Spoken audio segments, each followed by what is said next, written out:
लोकसभा चुनाव 2025 के बाद से विपक्षी दलों का इंडिया गठबंधन ठंडे बस्ते में चला गया था।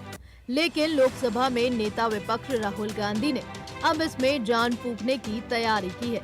इसके लिए ही राहुल गांधी ने इंडिया ब्लॉक के नेताओं के लिए एक डिनर का आयोजन किया है। कांग्रेस ने संसद सत्र से पहले विपक्षी एकता के लिए ऑनलाइन बैठक बुलाई थी, जो कि पार्टी के लिए एक सबक साबित हुई। लोकसभा चुनाव के बाद कांग्रेस ने संसद सत्र के दौरान विपक्षी एकता की ज्यादा कोशिशें नहीं की थी, लेकिन पिछले एक पखवाड़े में लोकसभा और राज्यसभा में विपक्ष के नेता यानी राहुल गांधी और मल्लिकार्जुन खड़गे ने सदन में सुचारू समन्वय सुनिश्चित करने के लिए अपने अपने सहयोगी दलों के साथ कई बैठकें की हैं। अब गठबंधन के शीर्ष नेता आज राहुल गांधी के आवास पर डिनर पर मिलने वाले हैं। खास बात यह है कि इसके बाद अगले दिन यानी 8 अगस्त को विपक्षी दलों की दिल्ली स्थित चुनाव आयोग मुख्यालय तक मार्च निकालने की प्लानिंग में है। वहीं अगर बात की जाए कांग्रेस की टॉप लीडरशिप की, तो उन्होंने विपक्ष दलों की नब्ज समझ ली है।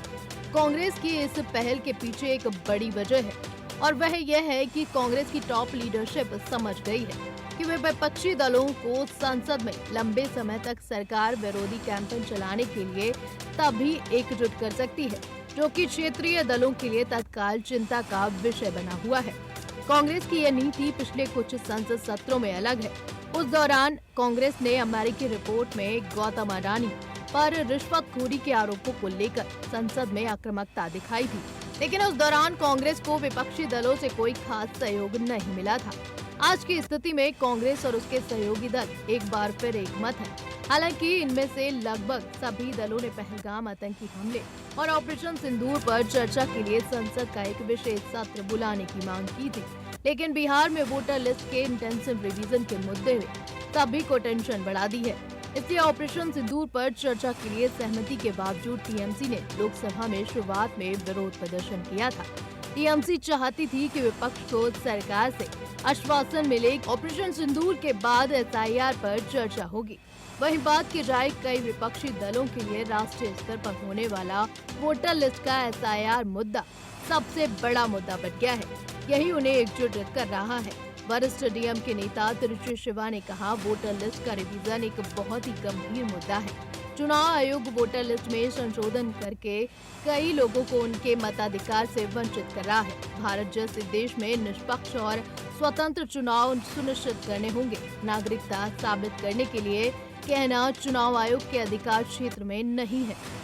आज ये बिहार में शुरू हुआ है, कल तमिलनाडु, पश्चिम बंगाल और भारत के अन्य सभी हिस्सों में भी होगा। विपक्षी दलों के मतदाता मतदान से संबंधित हो जाएंगे।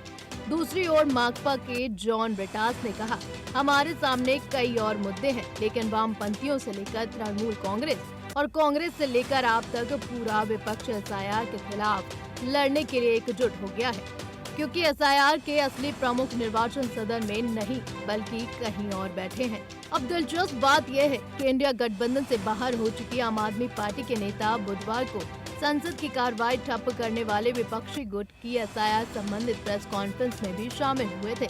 इसी तरह खुद को इंडिया ब्लॉक का हिस्सा न मानने वाली टीएमसी के नेता भी आज राहुल गांधी की डिनर पार्टी में शामिल होने वाले हैं।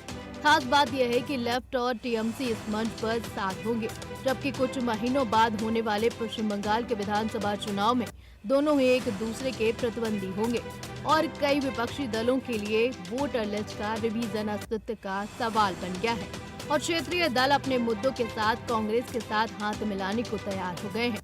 इस डिनर में कांग्रेस जगदीप धनखड़ के उपराष्ट्रपति पद से अचानक इस्तीफे पर सरकार पर कुछ राजनीतिक बढ़त बनाने की कोशिश करेगी। वहीं कई दलों को लगता है कि उनके राज्यों में इसका कोई असर नहीं है। उदाहरण के लिए बजट सत्र के दौरान समाजवादी पार्टी कुंभ मेले में हुई भगदड़ को लेकर ज्यादा चिंतित थी, क्योंकि इससे उत्तर प्रदेश की पार्टी को योगी आदित्यनाथ सरकार पर निशाना साधने का एक राजनीतिक मौका मिल गया था।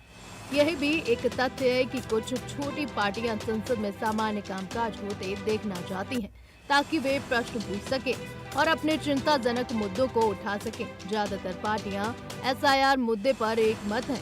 वहीं विपक्ष में आम सहमति की इस भावना को कम से कम 9 सितंबर को होने वाले उपराष्ट्रपति चुनाव तक के लिए बरकरार रखना कांग्रेस के लिए सबसे बड़ी चुनौती होगी। चुनाव में एनडीए के पास बहुमत होगा, लेकिन कई लोगों का मानना है कि संयुक्त उम्मीदवारों का चुनाव और इस पर तीखा राजनीतिक विमर्श काफी अहम होगा। Bureau report, TNP news.